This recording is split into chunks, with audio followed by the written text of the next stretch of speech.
Gentili amici del Grande Futsal, buon pomeriggio da Gabriele Papolle e benvenuti alla Palapoli, dove seguiremo insieme la sfida tra Femminile Molfetta e Audace Verona. Bene da Pomposelli che chiude il triangolo, DKO, Torma si iscrive con una gran parata alla partita, poi lancia lontano per Caballero contro il portiere.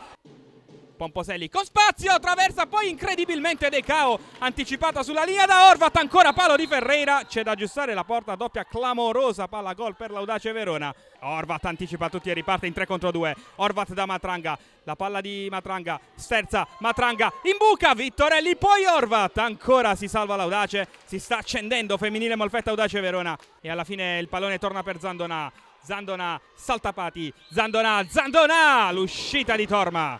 Ci arriva prima di tutto e punto, bene per Pomposelli, numero, Pomposelli, ancora Torma, Ferreira, Zandona, bella palla per De Angelis, con spazio, Zandona controlla, calcia, Horvat sulla linea, salva il Molfetta, 2 contro 1 Audace, Arakawa per DKO che non ci arriva di pochissimo.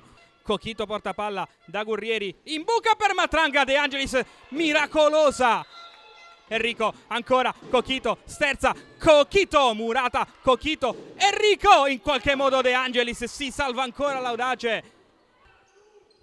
Non passa, Ferreira, sola contro Torma, Ferreira, chiude Torma, si gioca, De Angelis, ancora, per DKO, uscita decisiva di Torma, passa De Angelis, ancora, secondo palo, Ferreira, manca l'appuntamento col gol. De Angelis fermata, allora Enrico, 3 contro 2 del Molfetta, Enrico in banda, Gurrieri dentro per Caballero, da 1,5 metri, palla fuori, occasionissima Molfetta. Caballero, Matranga anticipata, Caballero ancora, Caballero calcia e Vittorelli le dice di no, calcio d'angolo.